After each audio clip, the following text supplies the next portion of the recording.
Hello बच्चों, good morning, Radhe Radhe, जय श्री कृष्णा। मैं आपका भाई अभिषेक स्वागत करता हूँ इस प्यारे से करंट अफेयर्स की क्लास में। एक बार बताएंगे आप सभी कैसे हैं। आशा करता हूँ कि शानदार, जिंदाबाद और जबरदस्त होंगे और आपकी पढ़ाई भी बिल्कुल शानदार तरीके से चल रही होगी। तो आज हम 3-4 दिन के बाद लेकर आए हैं इम्पोर्टेंट करंट अफेयर्स की क्लास। तो बिना देरी किए हम अपना क्लास स्टार्ट करते हैं, क्योंकि हमारे पास ज़्यादा टाइम नहीं है। तो चलिए चलते हैं अपने क्वेश्चन की ओर।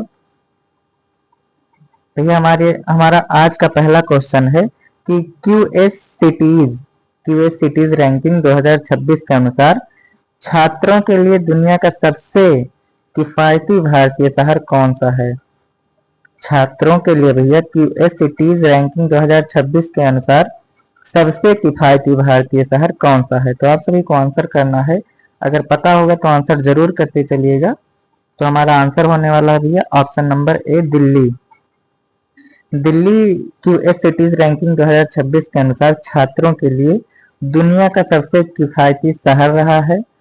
Option number A, Delhi is right answer हो जाएगा।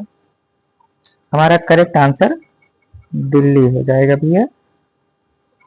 आप सभी नोट करते चलिएगा। चलते हैं दूसरे क्वेश्चन की ओर। दूसरा क्वेश्चन है कि भारत सरकार द्वारा देश के कितने लाख नागरिकों को निःशुल्क एआई प्रशिक्षण दिया जाएगा। हमारा क्वेश्चन है कि भारत सरकार द्वारा देश के कितने लाख नागरिकों को निःशुल्क एआई प्रशिक्षण दिया जाएगा। तो आप सभी को आंसर पता होगा कि हमारे जो भारत सरकार द्वारा जो निःशुल्क एआई प्रशिक्षण दिया जाएगा वो दिया जाएगा 10 लाख नागरिकों को जो है भैया निःशुल्क शिक्षा दिया जाएगा। एआई शिक्षा जो है 10 लाख नागरिकों को दिया जाएगा। हमारा ऑप्शन नंबर डी करेक्ट हो जाएगा। 10 लाख नागरिकों को जो है भैया निःशुल्क एआई शिक्षा दिया जाएगा। तीसरा क्वेश्चन है कि हाल ही में किस देश के शोधकर्ताओं ने मधुमक्खियों की गतिविधियों को निर्देशित करने के लिए मस्तिष्क नियंत्रण उपकरण विकसित किया है। आप सभी आंसर करते चलिए, क्या होगा हमारा आंसर तीसरे का भैया।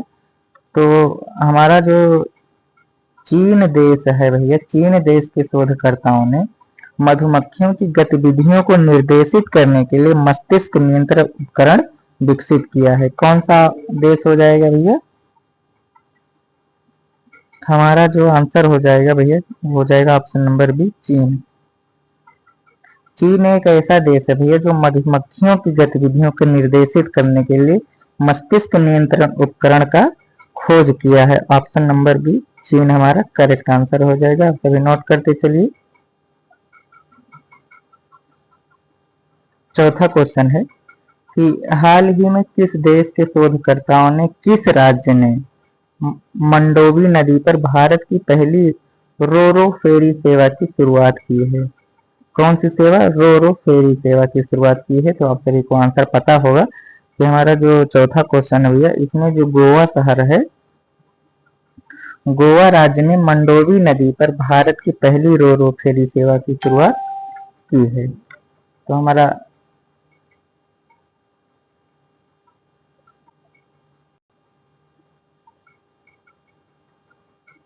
जो हमारा ऑप्शन हो जाएगा भैया ऑप्शन नंबर ए, गोवा राज्य जो है पहली रोरो फेरी सेवा की शुरुआत की है मंडोवी नदी पर। Option number A correct answer हो जाएगा। आप सभी नोट करते चलिएगा। इंपॉर्टेंट क्वेश्चन है ये सभी, परीक्षा में पूछे जाने की बहुत ही चांस है, इसलिए आप सभी बिल्कुल ध्यान से पढ़ते चलिए। पांचवा क्वेश्चन है कि किस राज्य में मछली उत्पादन को बढ़ावा देने के लिए उद्देश्य से, किस राज्य में मछली उत्पादन को बढ़ावा देने के उद्देश्य से भारत के पहले एक्वाटेक पार्क का उद्घाटन किया गया है। तो हमारा सही आंसर हो जाएगा ऑप्शन नंबर सी, असम राज्य में भैया जो है मछली उत्पादन को बढ़ावा देने के उद्देश्य में भारत के पहले एक्वाटिक पार्क का उद्घाटन किया गया है। वह कहाँ पर, असम राज्य में। तो हमारा ऑप्शन नंबर सी करेक्ट हो जाएगा। असम राज्य हमारा सही जवाब हो जाएगा। हाल ही में किस देश ने अपना अब तक का सबसे अब तक का सबसे उन्नत संचार उपग्रह DROR-1 को DROR-1 को अंतरिक्ष में प्रक्षेपित किया है। तो आप सभी आंसर कीजिए, क्या हो जाएगा हमारा आंसर भैया? तो हमारा आंसर हो जाएगा ऑप्शन नंबर बी, इजराइल हमारा करेक्ट आंसर होने वाला है। तो आप सभी नोट कर लीजिए, इंपॉर्टेंट क्वेश्चन है। 7वां क्वेश्चन है कि निम्नलिखित में से कहाँ यूके के साउथहैम्पटन विश्वविद्यालय के भारतीय परिसर का उद्घाटन किया गया है? तो आप सभी का आंसर है भैया कि ऑप्शन नंबर सी, गुरुग्राम में बिल्कुल सही आंसर है। आप सभी नोट कर लीजिए, गुरुग्राम में भैया यूके के साउथहैम्पटन विश्वविद्यालय के भारतीय परिसर का उद्घाटन किया गया है। कौन सा विश्वविद्यालय?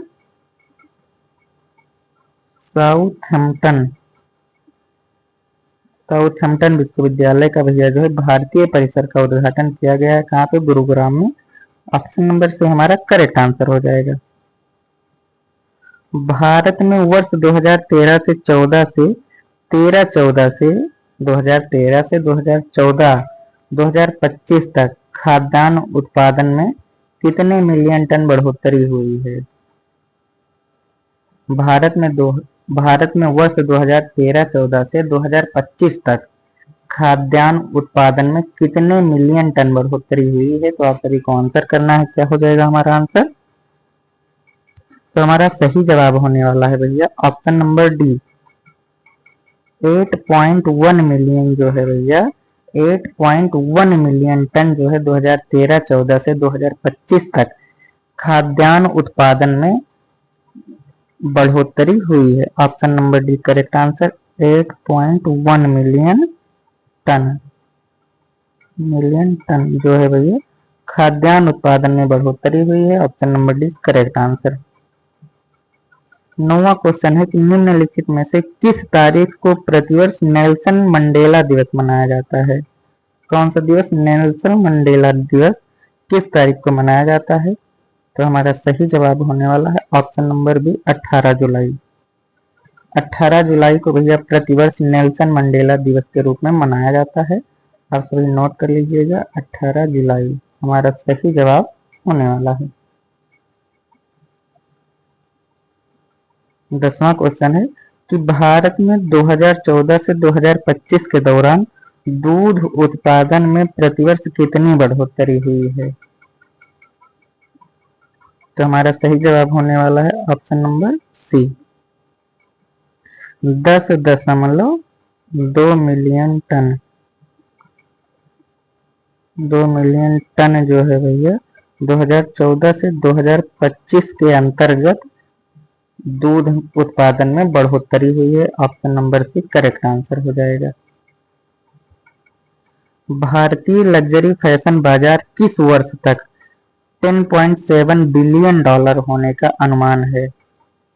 आप सभी आंसर कीजिए, इंपॉर्टेंट क्वेश्चन है। तो हमारा आंसर होने वाला है भैया ऑप्शन नंबर सी, वर्ष 2033 तक भैया जो है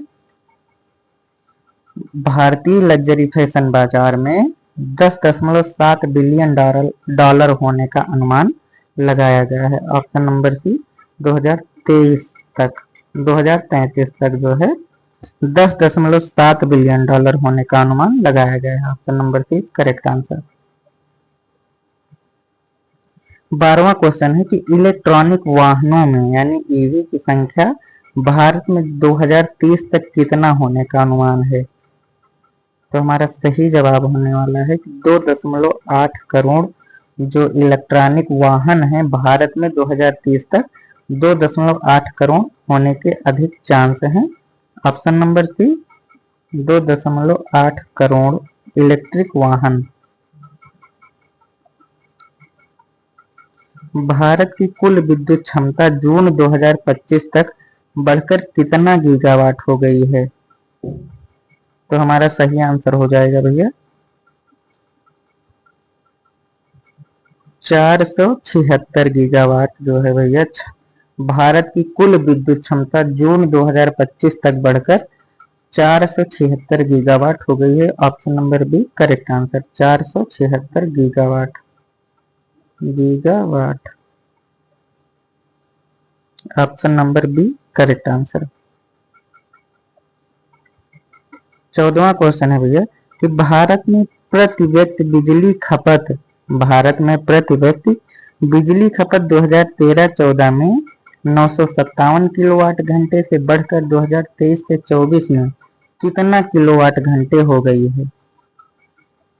तो हमारा सही आंसर होने वाला है भैया ऑप्शन नंबर डी, 1395 किलोवाट घंटे जो है प्रति व्यक्ति बिजली खपत हो गई है। ऑप्शन नंबर डी हमारा correct answer. 1395 kilowatt per hour, 1395 kilowatt प्रति घंटे।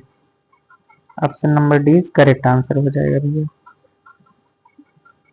15वां क्वेश्चन कह रहा है कि कैबिनेट ने प्रधानमंत्री धन धान्य कृषि योजना को कितने जिलों में लागू करने के लिए मंजूरी दी है। तो हमारा सही आंसर हो जाएगा भैया ऑप्शन नंबर सी, 100 जिलों के लिए जो है कैबिनेट ने प्रधानमंत्री धन धान्य कृषि योजना को 100 जिलों में लागू करने की मंजूरी देती है। ऑप्शन नंबर सी, 100 जिले हमारा सही जवाब होने वाला है।